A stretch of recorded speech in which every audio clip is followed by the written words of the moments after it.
কলকাতার খুব কাছেই গড়ে উঠেছে মিনি মায়ানমার, যেখানে রয়েছে প্রায় ১৫০ বছর পুরনো বার্মিজ প্যাগোডা। নিজের পরিবার পরিজন ও প্রিয়জনকে নিয়ে একদিনে ছুটি কাটানোর জন্য একদম আদর্শ জায়গা এই পার্কে রয়েছে butterfly garden, cactus house, orchid house ও মেহগিনি গাছের মতো আরও অনেক মূল্যবান গাছের সম্ভার। তাই আর দেরি না করে আজ আমি আপনাদেরকে সঙ্গে করে নিয়ে চলে এসেছি ২০ টাকার টিকিট কেটে একদম কলকাতার মিনি মায়ানমারে। এই মিনি মায়ানমারে আপনারা কিভাবে আসবেন, মিনি মায়ানমারে সময়সূচি কী রয়েছে, এই সমস্ত তথ্য নিয়ে আজকে এই ভিডিওটির মাধ্যমে আপনাদেরকে সবটা শেয়ার করতে চলেছি।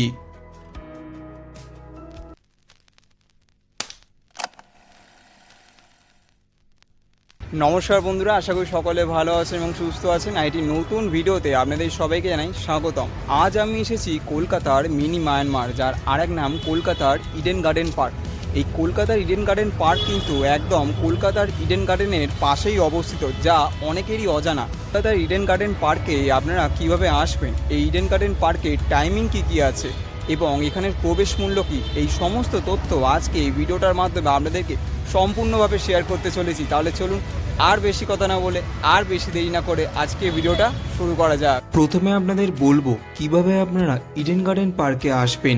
ইডেন গার্ডেন পার্কটি একদম ইডেন গার্ডেন স্টেডিয়ামের পাশেই অবস্থিত, তাই এই পার্কের নিয়ারেস্ট রেলওয়ে স্টেশন হলো ইডেন গার্ডেন। শিয়ালদা কিংবা কলকাতার যে কোনো প্রান্ত থেকে আপনি যদি আসেন, আপনাদের চলে আসতে হবে বাবুঘাট বাস স্ট্যান্ড থেকে পার্কের দূরত্ব হাঁটা পথে ঠিক 5 মিনিট। এছাড়া আপনি যদি স্প্ল্যানেড মেট্রোতে নেমে সেখান থেকে বাস ধরেও চলে আসতে পারেন। পার্কের পাশেই রয়েছে টিকিট কাউন্টার। ২০ টাকা দিয়ে টিকিট কেটে আমি পার্কের ভিতরে প্রবেশ করলাম। চলুন পার্কের ভিতরটা আপনাদেরকে এবার আমি ঘুরিয়ে দেখাবো।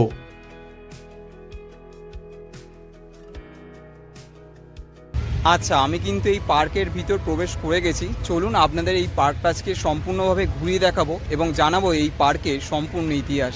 কলকাতা শহরের হৃদয়ে অবস্থিত ইডেন গার্ডেন শুধুমাত্র একটি বিশ্ববিখ্যাত ক্রিকেট স্টেডিয়ামের নাম নয়, বরং এটি এক গভীর ইতিহাস, নান্দনিকতা এবং বহু সংস্কৃতির মিলনে এক অনন্য প্রতীক।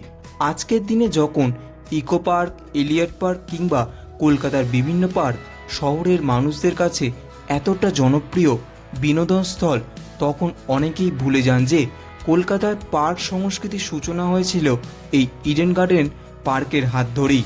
১৯ শতকের শুরুতে যখন কলকাতা ছিল ব্রিটিশ ভারতের রাজধানী, তখন লর্ড অকল্যান্ড শহরের সৌন্দর্য বৃদ্ধি এবং ইউরোপীয় ধাঁচে নাগরিক জীবন গড়ে তোলার জন্য এই উদ্যান নির্মাণের উদ্যোগ নেন।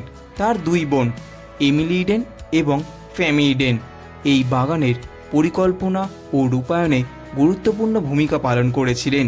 এমিলি ইডেনের শিল্পমনা ও প্রকৃতিপ্রেমী দৃষ্টিভঙ্গি এই উদ্যানকে করে তোলে এক অভিজাত সামাজিক কেন্দ্র, যেখানে সন্ধেবেলায় ব্রিটিশ সমাজের মানুষরা ভ্রমণ, আড্ডা ও সঙ্গীতের মাধ্যমে তারা সময় কাটাতেন।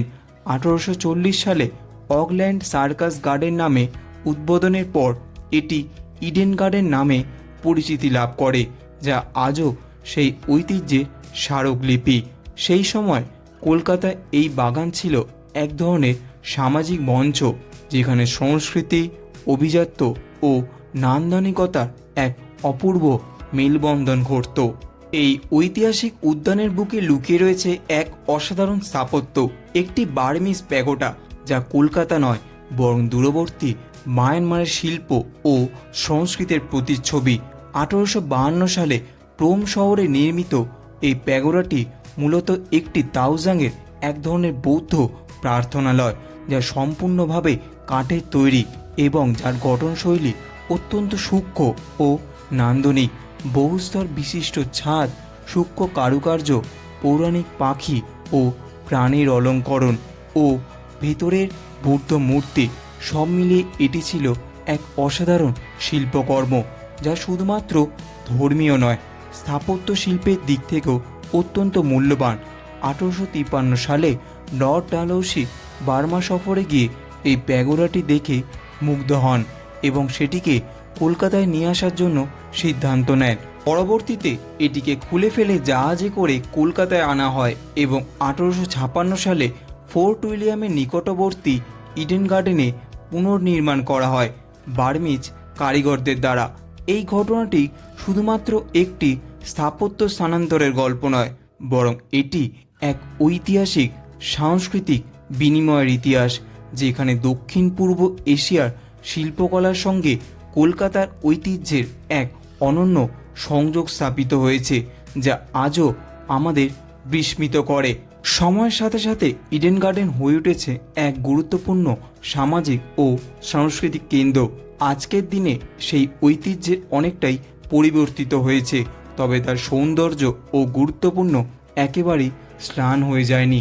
বর্তমানে এই উদ্যানটি আরও আধুনিকভাবে সাজানো হয়েছে পশ্চিমবঙ্গ সরকার দ্বারা। এখানে রয়েছে butterfly garden, orchid house, cactus house এবং বিভিন্ন প্রজাতির উদ্ভিদের সংগ্রহ, যা এটিকে এক প্রকার মিনি বোটানিক্যাল গার্ডেনে পরিণত করেছে। সকালে হাঁটতে হাঁটতে আসা অনেক মানুষ, ফটোগ্রাফার, প্রকৃতপ্রেমী সকলের কাছে এটি এখন এক প্রিয় জায়গা, সবথেকে জনপ্রিয় জায়গাও বলা যায়। শহরের ব্যস্ততার মাঝে এই সবুজ পরিসর আজও এক টুকরো শান্তি এনে দেয় সকলের মনে। মাঝে মাঝে গঙ্গার হাওয়া এসে এই নির্মল বাতাসকে আরও শুদ্ধ করে তোলে। আজ আমি এই পার্কে একাই এসেছি, কিন্তু যারা বন্ধু বান্ধবী নিয়ে আসছেন তাদের জন্য এই পার্ক কিন্তু একদম হচ্ছে আদর্শ জায়গা, আর কাপিলদের জন্য কিন্তু একদম আইডিয়াল জায়গা, যার কোনো দ্বিধা নেই বলতে। আর এই পার্কের পরিবেশ কিন্তু সত্যি বলতে অসাধারণ লাগছে। চারিদিকে সবুজে ঘেরা অরণ্য এবং এখানকার পরিষ্কার পরিচ্ছন্ন চারিদিক কিন্তু এই পার্ক, এবং মাঝে সাঝে কিন্তু এই বিকেলের পর কিন্তু এই গঙ্গার যে হাওয়া দিচ্ছে, ওফ কি বলবো মশাই আপনাদের। এই পার্কে কিন্তু তার জন্য ফিল নিতে গেলে কিন্তু আপনাদের আসতে হবে। এই প্যাগোডাটি শুধুমাত্র আজকের দিনে একটি স্থাপত্য নয়, এটি একটি জীবন্ত ইতিহাস, যেখানে বার্মিজ শিল্প, ব্রিটিশ ঔপনিবেশিক প্রভাব এবং কলকাতার নিজস্ব সংস্কৃতি একসাথে মিশে গেছে। এটি আমাদের মনে করিয়ে দেয় যে শহরের পরিচয় ও তার আধুনিকতা নয়, বরং তার অতীতের সাথে জড়িয়ে থাকা গভীরভাবে যুক্ত। আজকের প্রজন্ম যদি এই ঐতিহ্যকে, ইতিহাসকে জানে, বোঝে এবং ভালোবাসে, তবেই এই ধরনের স্থাপত্য ভবিষ্যতের জন্য সংরক্ষিত থাকবে। তাই এই ঐতিহ্যকে রক্ষা করা শুধুমাত্র প্রশাসনের দায়িত্ব নয়, বরং আমাদের প্রত্যেকের নৈতিক দায়িত্ব। ইডেন গার্ডেনের এই প্যাগোডা আবার যেন তার পুরনো গৌরব ফিরে পায় এবং ভবিষ্যৎ প্রজন্মের কাছে এক গর্বের প্রতীক হয়ে ওঠে।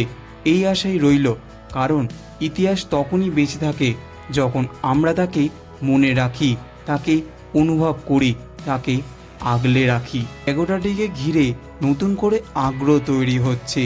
গবেষক, ইতিহাসবিদ এবং সাধারণ মানুষ আবার এই প্যাগোডার গুরুত্ব উপলব্ধি করতে শুরু করেছেন। ধীরে ধীরে এটি আবার দর্শনার্থীদের কাছে নজরে আসছে এবং একসময় লাল সোনালি ঝলমলে রূপের স্মৃতি যেন আবার নতুন করে জেগে উঠতে শুরু করেছে। ব্রিটিশ আমলের সন্ধ্যার আলো আঁধারিতে যখন ব্যান্ডের সুর ভেসে আসতো, তখন এই উদ্যান যেন এক জীবন্ত ছবির মতো হয়ে উঠত, যেখানে প্রকৃতি ও সংস্কৃতি একে অপরের সঙ্গে মিশে যেত। এমনকি বহু ভ্রমণকারীর লেখায়, স্মৃতিচারণায় এই বাগানের উল্লেখ পাওয়া যায়, যা প্রমাণ করে এর জনপ্রিয়তা কতটা গুরুত্ব ছিল সেই সময়। ভিডিও শুরুতে একটি ইনফরমেশন আপনাদের সাথে শেয়ার করা হয়নি, মার্জনা করবেন। এই পার্কটি গ্রীষ্মকালীন সময় কিন্তু দুপুর 12:30 থেকে সকলের জন্য ওপেন থাকে, কিন্তু শীতকালীন সময়সূচিতে কিছুটা সময় পরিবর্তিত হয়। চলুন, এইখানেই শেষ হলো আজকের আমার কলকাতা মিনি মায়ানমারের ভ্রমণ। এইখানেই শেষ করলাম আমার কলকাতা মিনি মায়ানমারের ভ্রমণ। কেমন লাগলো ভিডিওটা? অবশ্যই আপনার মূল্যবান কমেন্টটা কিন্তু আমাদের ভিডিওর কমেন্ট বক্সে জানাতে ভুলবেন না। ভিডিওটি যদি ভালো লেগে থাকে তাহলে ভিডিওটি অবশ্যই লাইক করবেন এবং চ্যানেলটা কিন্তু অবশ্যই সাবস্ক্রাইব করবেন, কারণ কলকাতার ছোট ছোট ডেস্টিনেশন কিন্তু আপনাদের জন্য আমাদের এই চ্যানেলে আসতে থাকে। তাহলে চলুন, দেখা হচ্ছে দুর্দান্ত একটা ডেস্টিনেশনে, দুর্দান্ত একটা জার্নি নিয়ে। সকলে ভালো থাকবেন, সকলে সুস্থ থাকবেন। স্টে টিউন, বাংলার কার্ড।